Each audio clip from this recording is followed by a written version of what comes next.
سلام كبرات تخاتلتي داسني اكسترا نحجي باستدال وزيناتات سبمز تግራይ نزاسرهم سلفኛታት ክፈትሑ አምነስቲ ኢንተርናሽናል መጽውዑ ኣብ ሞሮኮ አጋጢሙ ዘሎ ምንቅጥቃጥ ምድሪ ፖሊስ ከተማ ተል አቪቭ እስራኤል ኣብ ልዕሊ ኣብያተ ክርስቲያናት ኤርትራውያን ዝወሰደ ውሳነ ኣብ ቱርኪ ብምጥፋእ ዝተኸሰሰ ን11,000 ዓመታት ማእሰርቲ ምፍራዱን ካልእን ዘጠቃለለ ክኸውን እዩ። ኣብዛ ቻናል ድማ ናይ ወትሪ ተኸታተልቲ ንምዃን ሰብስክራይብ ክትገብሩን ነታ ናይ ደወል ምልክት ክትጥውቁን ብኽብሪ ይዕድመኩም።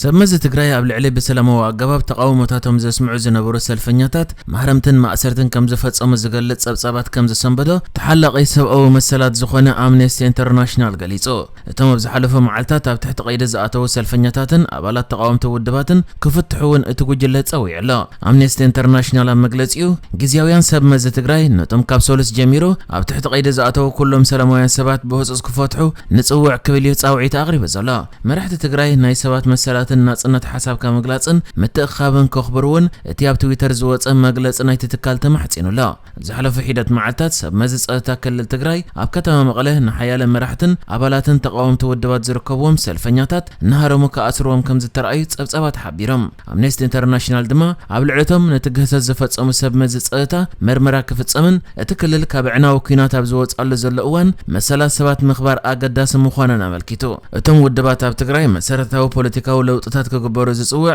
ኪዳን ሱር በቆስ ለውጥ ዝተባሃለ 38 ጠለባት ዝሓዘ ሰላማዊ ሰልፊ ከካይዱ ኣብ ዝሃቆኑሉ ምሕዳር ከተማ መቐለ ግና ቅንያት በዓላት ከም ዝኾነ ብምግላጽ እቲ ሰልፊ ከይካየድ ኣዚዙ። ንመግለጺ እቶም ምሕዳር ዘይተቀበሉ እቶም ውድባት እቲ ሰልፊ ኣብ ዝተተለመሉ እዋን ንምክያድ ጎስጓስ ኣብ ዘካየዱሉ እዋን መራሕትን ኣባላትን ውድባት ሳውት ባይቶና ውናትን ብሩብዕ ከም ዝተኣስሩ ተገሊጹ እዩ። ብሓሙስ ኣብ ህልው ኩነታት ትግራይ ኣመልኪቱ ንመራኸቢ ብዙሃን እቲ ክልል መግለጺ ዝሃበ ፕሬዝደንት ግዚያዊ ምሕዳር ትግራይ ጌታቸው ረዳ ሰላማዊ ሰልፊ ምግባር መሰል ከም ዝኾነ ብምሕባር እንተኾነ ኣብዚ እዋን ጭቡጥ ናይ ጸጥታ ስግኣት ከም ዘሎ ይተዛሪቡ። ንሱ ኣብ መግለጺኡ ሰላማዊ ሰልፊ ምፍቃድን ምኽልካልን ዝበሃል ከም ዘየለን ከፍልጡ ጥራሕ ከም ዘለዎምን ምስቶም መራሕትቶም ውድባት ተረዳዲና ኢና። ሰልፊ ዝግበረሉ ቦታ ምውሳን ግን ናይቶም ፖለቲካውያን ውድባት ስልጣን ኣይኮነን ኢሉ። ብቅድሚ ትማሊ ሓይልታት ጸጥታ ኣብ ርእሰ ከተማ ትክልል ዝኾነት መቐለ ልዑል ሓለዋ ከካይዱ ከም ዝወዓሉን ሓያሎ ሰባት እናሃረሙ ከም ዝኣሰሩን ገለ ነበርትን ተቃወምትን ፖለቲከኛታት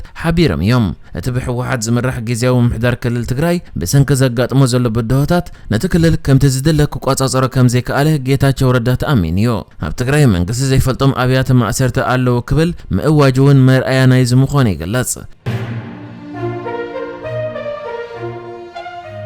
ኣብ ሞሮኮ ብዘጋጠመ ምንቅጥቃጥ ምድሪ 632 ሰባት ህይወቶም ከም ዝሰኣኑ ተገሊጹ። ሚኒስትር ጉዳያት ድሕነት ውሽጢ ሃገር ሞሮኮ ኣብ ዝሃቦ መግለጺ እቲ ምንቅጥቃጥ ምድሪ 6.8 ሬክተር ስኬል ዝልክዕ ምንባሩን ከቢድ ጉድኣት መስዓቡን ሓቢሩ። እቲ ምንቅጥቃጥ ምድሪ ኣብ ከባቢ ጎቦታት ኣትላስ ዘጋጠመ ኮይኑ ኣብ መራከሽ ንኣንፈት ደቡብ ምዕራብ 71 ኪሎ ሜትር ርሒቑ ይርከብ። ኣብ 18.5 ኪሎ ሜትር ዕምቆት ከም ዝተበገሰውን እቲ ሓበሬታ የረድእ። ኣብ አልሃዋዝ ማራከሽ ኦራዛተ አዚል ክሬችዋን ታርዋዳንተ ኣብ ዝተባሃሉ ከባቢታት ዝነብሩ ሰባት ግን ገዳይ እቲ ሓደጋ ኮይኖም ኣለዉ። ብሰንኪ እቲ ሓደጋ ምንቅጥቃጥ ምድሪ ህንጻታትን ጎደናታትን ጉድኣት ከም ዝበጽሖም ዘርኢ ቪድዮታት ኣብ ማሕበራዊ ሚድያ ተዘርጊሖም ኣለዉ። ሓደ ናይ ዓይኒ ምስክር ንሮይተርስ ኣብ ዝሃቦ ሓበሬታ ኣብ መራከሽ ጥንታውያን ገዛውቲ ከም ዝዓነዉ ይገሊጹ። ነበርቲ ካብቲ ሓደጋ ንምድሓን ካብ መንበሪ ገዛውቶም ወፂኦም ክጸንሑ እዮም መሪጾም ኢሉ። ካልእ ኣብታ ታሪኻዊት ከተማ ዝነብር ሰብ ብወገኑ ህንጻታት ከንቀሳቐሱ እንከሎ ከም ዝረኣየን ዘፍርሕ ምንባሩን ሓቢሩ ኣሎ።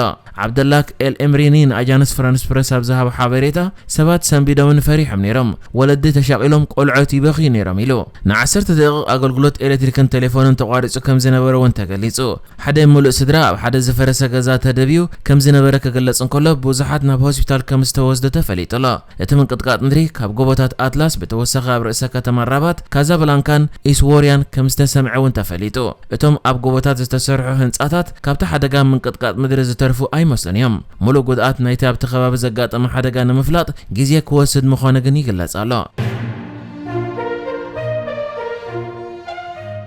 زحلف سومن قدام موج إيرتراويان ኣብ ተል አቪቭ እስራኤል ድሕሪ ዘጋጠመ ግጭት እቲ ጉዳይ ክሳብ ሕጂ ኣብ እስራኤል ኣዛራ ብዛዕባ ኮይኑ ዝቕጽል ዘሎ ኮይኑ መሰረት ማዕከና ዜና እስራኤል ዘርጊሕነኦ ዘሎ ሓበሬታ ድማ ፖሊስ ኣብ ከተማ ተል አቪቭ ናይ እስራኤል ንኣርባዕተ ናይ ኤርትራውያን ኣብያተ ክርስቲያናት በሰንኪ ጸጥታዊ ጉዳይ ክዕጸዋ ከም ዝኣዘዘ ገሊጸን። በመሰረት እቲ ተዘርጊሑ ዘሎ ሓበሬታ ድማ ነተን ኣብ ደቡብ ተል አቪቭ ዝርከባ ናይ ኤርትራውያን ኣብያተ ክርስቲያናት ምዕጻው ኣብ ሞንጎ ኤርትራውያን ከጋጥም ንዝኽእል ግጭት كوجدو يغلي زبل سلياو حبريتا دحر مركابو بوليس اتن ابيات كريستيانات نغزيو كعصوا كم زوسنن ابتن ناي معصاو غزي دما ابتن ابيات كريستيانات زخونه نطفتات كيكايد توسينو مهلاو تغليصو اتي صبصاب وسيغو بوليس زرخبو سلياو حبريتا كم زغلصو دحرتن ناي قدام فصامه بركز زبل ኤርትራውያን دغيمم ናብ ተል አቪቭ ተመሊሶም ሰላማዊ ሰልፍ ክገብሩ መደባት ኣለዎም ዝብል ሓበሬታ ከም ዝበጽሑን እተን ኣብ ደቡብ ተል አቪቭ ዝርከባ ኣብያተ ክርስቲያናት ድማ ነዚ ከጋድዳ ይኽእላን ዝብል ሓበሬታ ከም ዝበጽሑን በዚ ድማ እተን ኣብያተ ክርስቲያናት ከዓጽወን ከም ዝወሰነ ተጋሊጹ ንግዚያዊ ምዕጻው ናይተን ኣብያተ ክርስቲያናት ብዝምልከት ሐሙስ ሰበስልጣን ፖሊስ ምስ ሓለፍቲ ናይተን ኣብያተ ክርስቲያናት ከም ዝተራኸቡን ወላውን ኩሎም ኣባላት ናይ ኤርትራውያን ማሕበረሰብ በኣካል እንተዘይተረኽቡ ክልቲኦም ወገናት ማለት ደገፍትን ተቃወምትን ምስ ፖሊስ ምትሕባር ይቕጽሉ ከም ዘለው ተጋሊጹ ኣብቲ ምስ ፖሊስ ዝተገብረ ርክብ ቃሉ ዝሃበ ሓደ ኣባል ኤርትራውያን ማሕበረሰብ ኣብ እስራኤል ልዕልና ሕጊ ክህሉ ንድግፍ ኢና ይኹን እምበር ኣብያተ ክርስቲያናት ምዕጻው መጥሓስ መሰል ናይ እምነት ይክብል ንማዕከን ዜና ሃርቴስ ከም ዝገለጸ ተሓቢሩ ፖሊስ ብወገኑ እቶም መራሕቲ ኣብያተ ክርስቲያናት ኣብ ልዕልቶም ኣብ ግጭት ዝሳተፉ ዘለዉ መንእሰያት ዝኾነ ይኹን ስልጣን ከም ዘይብሎምን እቶም ካህናት ዝሓለፈ ሰሙን ግጭት ድሕሪ ምግጣሙ ዘቕረብዎ ናይ ሰላም ጻውዒት እውን ኣብ ልዕልቲ ዝነበረ ኩነታት ጽልዋ ከም ዘይሕደረ ይገሊጹ ይኹን እምበር ነዚ ምዕጻው ናይ ኣብያተ ክርስቲያናት ኩሎም ሰበስልጣን እስራኤል ዝድግፍዎ ዘይኮኑ ኣባል ሰልፊ ሰራሕተኛታት ጊላት ካሪቭ እቲ ኣብያተ ክርስቲያናት ንግዚኡ ናይ ምዕጻው ውሳነ ክስረዝዩ ጻውዒት ኣቕሪቦ ዘሎ በቀደም ኣብ ተል አቪቭ ኣሞንጎ ኤርትራውያን ተቃወምትን ደገፍትን ድሕሪ ዘጋጠመ ግጭት ልዕሊ 170 ስደተኛታትን ልዕሊ 50 ኣባላት ፖሊስን ክቆስሉን ከለዉ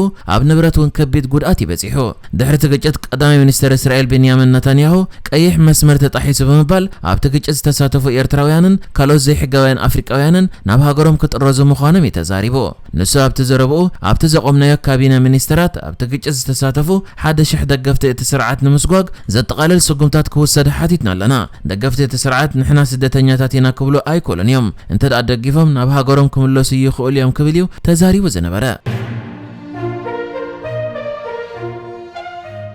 ሓደ ቱርካዊ ሓላፊ ማንዛውባ ጤራዊ ክሪፕቶከረንሲ ክልተ ሕዋቱን ን40 ሚልዮናት ዶላራት ብምትላሎም ነፍሲ ወከፎም ንልዕሊ 10196 ዓመታት ክእሰሩ ተፈሪዶም ወዲ 29 ዓመት ፋሩቅ ፈቲሕ ኦዛር ኣብ 2021 ቶዴክስ ዝተሰምየ ናይ ሸርፊ ንጥፈታቱ ሃንደበት ክስራ መሰጋጠሙ ናብ ኣልባንያ ሃዲሙ ነይሩ ንሱ ኣብ ወርሒ ሰነ ናብ ቱርክ ተመሓላሊፉ ክወሃብ እንከሎ ብምሕጻብ ገንዘብ ምትላልን ዝተወደበ ገበናትን ገበነኛ ኮይኑ ተረኺቡ ኦዛር ንቤት ፍርዲ ኣብ ዝሃቦ ቃል ዕላምኡ ንገበር እንተ ዝኸውን በኸምዚ ተልሜደናዊ ኣገባብ ኣይመሓስኩዎን ምባሉ መንግስታዊ መራኸቢ ብዙሓን እቲ ሃገር ኣናዶሉ ጸብጺባ ኣነ ኣብ ምድሪ ንዝርከብ ዝኾነ ትካል ክመርሕ ዝኽእል በሊሕ እየ እዚ ኣብ ወዲ 22 ዓመት እንከለኹ ዝመስረትክዎ ትካል ምርኣይ ይከኣል ኢሉ እቲ መጋባእያ ሓፍቱ ሴራብን ሓው ጉቫንን እውን በተመሳሳሊ ክሲ ገበነኛታት ኮይኑ ይረኺብዎም እቶም ተኸሰስቲ ኣብ ልዕሊ 2027 ግዳያት በብመንገዶም ብዝፈጽምዎ ብርክት ዝበለ ገበናት እዩ ብይን ተዋሂቡ ኣብ ቱርኪ ኣብ 2004 መቕጻዕቲ ሞት ካብ ስረዝ ንድሓር ከምዚ ዓይነት ፍርዲ መሃብ ልሙድ እዩ ኣብ 2022 ኣድናን ኦክታር ዝተባሃለ ሰበኻ ሓደ ጎጀለ እምነት ብምትላልን ጾታዊ ገበናትን ን8658 ዓመታት ተፈሪዱ ነይሩ እዩ 10 ሰዓብቲ እውን ተመሳሳሊ ብይን ተዋሂብዎም ኣኽበርቲ ሕጊ ኦዛር 4562 ዓመታት ክፍረድ ምሕታቶም ኣጃንስ ፍራንስ ፕረስ ጸብጺቡ ቱርካውያን ባጤራ ሊራ ካብ ቅድሚ 2 ዓመት ጀሚሩ ኣዝዩ ኮንቆልቁል ምስ ጀመረ በብዝሒ ክሪፕቶከረንሲ ክጥቀሙ እዮም ጸኒሖም ቶዴክስ ኣብ 2017 ዝተመስረተ ኮይኑ ኣብታ ሃገር ሓደ ካብ ዝዓበዩ ሸርፊ ክሪፕቶከረንሲ ዝካየደሉ ዝነበረ ትካል ክኸውን ይበቂዑ ነይሩ ኣብ 2021 ግና እቲ መድረኽ ሃንደበት ወዲቑ ርእሰ መላኣዊ ፈርቲ ክስወረን ከሎ ኦዛር ድማ ክሃድም የተረኣዩ ነይሩ ንሱ ኣብ ዝሓለፈ ዓመት ካብ ኢንተርፖል ብዝተዋሃበ ዓለም ለኻዊ ናይ ማእሰርቲ ትእዛዝ ኣብ ኣልባንያ ተታሒዙ ድሕሪ ነዊሕ ሕጋዊ መስርሕ ናብ ቱርኪ ተመሓላሊፉ نحجز تدالو الزيناتات ازينيرو بكالك ساب نرغب سلام نعخم